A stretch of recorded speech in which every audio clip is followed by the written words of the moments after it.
Olha, a gente sabe que contratos públicos são a base de quase tudo, né? É com eles que se constroem hospitais, estradas, escolas. Mas, claro, essa engrenagem toda, que movimenta bilhões de reais, precisa de um sistema de proteção muito forte. Tem que garantir que cada centavo seja usado para o bem comum. E é aí que entra a nova Lei de Licitações, a 14.133.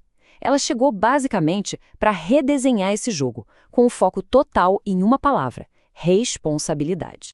Tá, mas a pergunta que não quer calar é: como essa lei na prática protege o nosso dinheiro? Quais são as defesas que ela cria contra o desperdício, contra a corrupção? Bom, vamos entender isso a fundo. A resposta está numa estratégia de 3 pilares. Primeiro, sanções bem mais pesadas. Segundo, uma fiscalização que agora conta com tecnologia de ponta. E o terceiro, que talvez seja o mais crucial, é a responsabilidade jogada direto no colo de quem está no comando.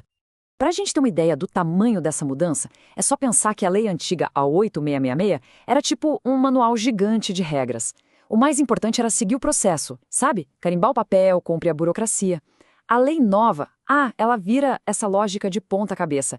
Agora o que realmente importa é o resultado, é a integridade da empresa que está sendo contratada e, claro, uma governança que olhe para o quadro completo. É uma mudança de mentalidade mesmo. Então, vamos começar pelo primeiro pilar dessa proteção: as consequências. A nova lei basicamente rasgou o livro de regras antigo e escreveu um novo, bem mais duro, para quem pensa em agir de má fé. O recado agora é bem claro: o risco não compensa mais. Uma das primeiras coisas que a lei fez foi acabar com uma sanção que era vista como meio fraca, a tal da suspensão temporária. No lugar dela, generalizou-se o impedimento de licitar. Na prática, isso quer dizer que a porta de entrada para as punições ficou bem mais estreita e o poder de desencorajar irregularidades aumentou bastante. E olha, para as infrações mais sérias, a punição é pesadíssima. A declaração de inidoneidade, que é a pena máxima, pode deixar uma empresa até 6 anos fora de qualquer contrato público no Brasil inteiro. Para muitas companhias, isso é praticamente uma sentença de morte. Agora, olha só que interessante essa tabela. Ela deixa bem clara a relação de causa e consequência. Se a falha é administrativa, tipo esquecer de entregar um documento, a punição é um impedimento e uma multa. Agora, se a coisa envolve má fé, tipo fraudar a licitação, apresentar um documento falso, aí o negócio fica sério. É a punição máxima, a declaração de idoneidade, mais a multa. Não tem conversa. E aqui está a diferença crucial entre essas duas punições, que é fundamental entender. O impedimento de licitar é mais focado, digamos. Se um órgão federal aplicou a pena, a empresa fica de fora só dos contratos com a União.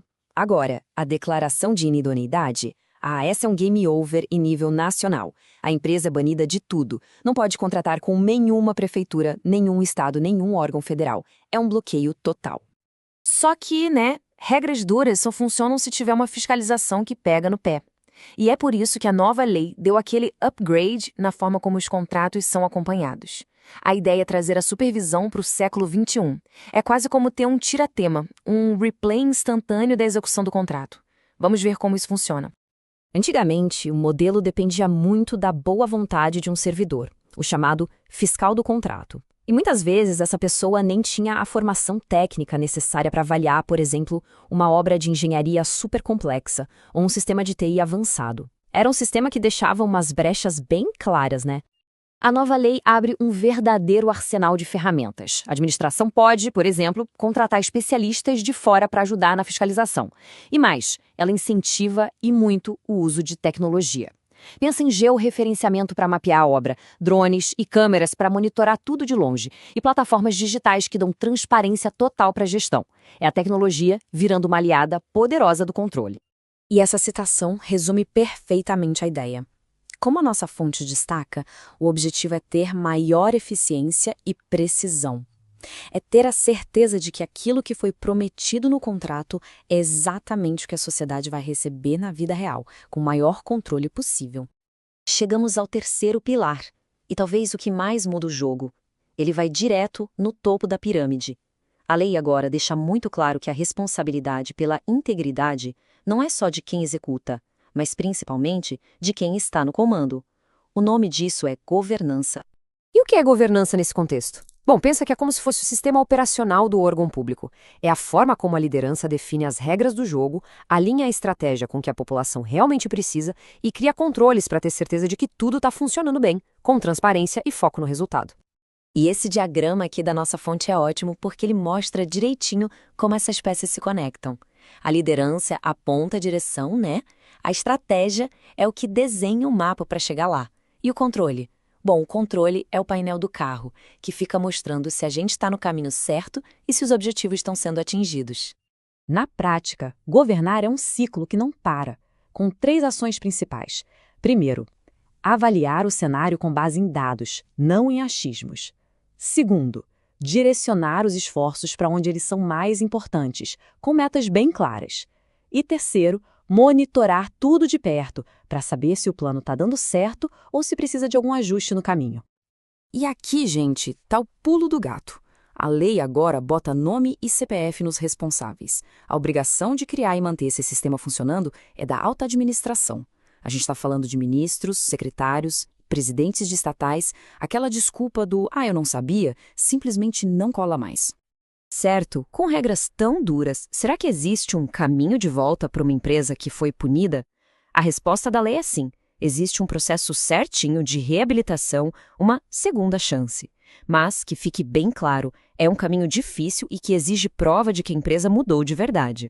Esse caminho de volta, a reabilitação, é uma subida bem íngreme, viu? Tem várias paradas obrigatórias. A empresa tem que, e olha só, é tudo junto, devolver cada centavo do prejuízo que causou, pagar a multa, esperar o prazo da sanção passar, cumprir qualquer outra exigência que tenha sido feita e lá no final ainda tem que provar que fez tudo isso direitinho.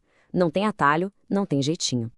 E mais, para os casos mais graves, como fraude, a lei exige mais do que só dinheiro. Exige uma prova de mudança de cultura. A empresa é obrigada a criar ou a melhorar um programa de integridade, um programa de compliance, mostrando que não só pagou pelo erro, mas que aprendeu com ele e mudou seus processos para não errar de novo.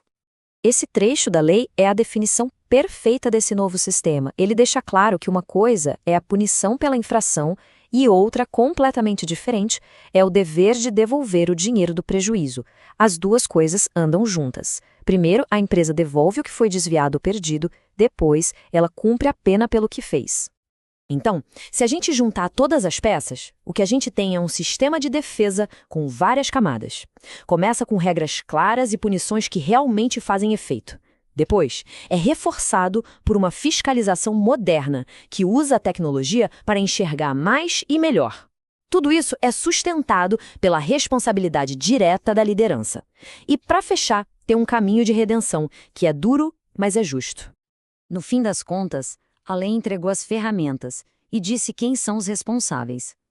Mas a reflexão que fica, e que é importante, é: será que essa nova arquitetura de controle, que no papel parece muito boa, muito robusta, vai ser o suficiente para blindar os cofres públicos e, principalmente, para reconstruir a confiança da sociedade?